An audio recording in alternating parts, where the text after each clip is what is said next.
पुण्यधारा channel पे आपका स्वागत है। हमारी वीडियो पसंद करने के लिए धन्यवाद। लेकिन आगम के अनुसार पापी के सुखी होने का क्या कारण होता है? पापी जो है पुण्यानुबंधी पुण्य को तो नहीं बांधता, पापानुबंधी पुण्य बांधता है। वो भी धर्म करता है। आपको मालूम नहीं, जितने डाकू होते हैं, पहले डाकुओं का जो समर्पण हुआ था ना, उसमें बड़े बड़े डाकू पूजा उपा आदि, उन डाकुओं से मेरा एक बार मिलन हुआ। उनसे पूछा कि आपने अच्छा कार्य क्या किया, क्या आपको भगवान का डर नहीं लगता? तो उन्होंने दो बड़ी अच्छी बातें बताई। बोले, हम लोग जंगलों में भी भगवान की आराधना करते हैं। नवरात्रा आदि में हम लोग जंगलों में भगवान की स्थापना करके नवरात्रा की पूजा करते हैं। उनके हिसाब से उस समय हम डाका आदि नहीं डालते, व्रत करते हैं, हम लोग उपवास करते हैं। और हमारा सबसे बड़ा नियम था, एक पूजा उब्बा नाम का डाकू था, बुंदेलखंड का ही था और इसी एरिया का था। सागर दमोह जिले में ही उसका डाकू हरि सिंह था, छतरपुर का, नैनागर वगैरह का। डाकू मूरत सिंह था, द्रोणागर का। और डाकू पूजा बुबा था यहाँ का। और डाकू मलखान सिंह जो थे, ये थे चंबल के, मुरैना के। अरे इसका साधुओं के नाम याद रखना चाहिए, डाकू को भी याद। मलखान खीन था चंबल का, बहुत भूखा रखे, बड़ी बड़ी मूछें थी उसकी। और ये डाकू थे मूरत सिंह, द्रोणगढ़ के थे, द्रोणागढ़ के एरिया था। पूजा उब्बा का सागर दमोह, ये रायसेन वगैरह, ये 3-4 जिले थे। एक आंख का था वो। सागर जेल में उनको रखा गया था। उसने बहुत अच्छी बात बताई कि हमने अपनी ज़िंदगी में, हम लोग उस समय यूनिवर्सिटी में थे, साधु नहीं बने थे। सागर यूनिवर्सिटी से बुधवार के दिन उसको मिलने दिया जाता था। खुला जाली के अंदर बैठते थे लोग, प्रश्न करते थे।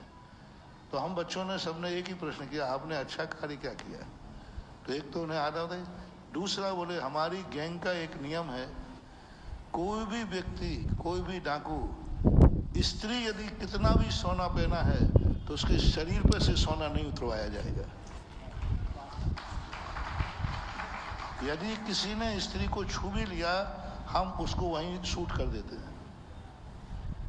कितना भी करोड़ों का सोना पहना है, यदि वो पहने हुए है तो उस सोने को हम कभी उतरवाएंगे नहीं। रखा हुआ रखिए, पहना है तो नहीं उतरवाएंगे, क्योंकि हम स्त्री के किसी सुहाग का चिन्ह को नष्ट नहीं करते। और स्त्री संबंधी कभी हम लोग, कोई डाकू उसको बुरी नज़र से नहीं देख सकता। स्त्री को यदि किसी ने गलत नज़र छू लिया तो हमारे यहाँ एक ही सजा है, मौत। उसको तुरंत मार डालते हैं। बोले, देर कोई सुनवाई नहीं, बस सबूत सिद्ध हुआ और उसको तुरंत शूट कर देते हैं। तो ये डाकू भी हो करके भी कहीं ना कहीं से तो कुछ ना कुछ तो भले आदमी का भाव रहता ही है। तो ऐसे पापी लोग भी कुछ ना कुछ तो पुण्य करते ही हैं कहीं ना। और कर्म सिद्धांत कहता है कि सबसे ज़्यादा सभी कर्मों में साता वेदनी का बंध सबसे ज़्यादा होता है, क्योंकि लोग बुरे परिणाम कम करते, अच्छे ज़्यादा करते हैं। एक दिन हमने प्रवचन भी दिया था, क्रोध व्यक्ति ज़्यादा करता है कि शांत ज़्यादा रहता है? बोलो, 24 घंटे में व्यक्ति क्रोध ज्यादा करता है कि शांत? शांत ज्यादा रहता है। 24 घंटे में व्यक्ति झूठ ज्यादा बोलता है कि मौन ज्यादा रहता है? 24 घंटे में व्यक्ति झूठ ज्यादा बोलता है कि सत्य ज्यादा बोलता है? सत्य ज्यादा बोलता है। 24 घंटे में व्यक्ति 24 घंटे में व्यक्ति चोरी ज्यादा करता है कि बिना चोरी के रहता है? 24 घंटे में लोग विचार ज्यादा करते हैं कि विचार के बिना ज्यादा रहते हैं? तो बस कितना तो पुण्य कर रहे हो, कम पुण्य नहीं तो पुण्य तो कर रहे हो, और क्या है? इसमें साता वेदनी का कर्म का आश्रय होता है।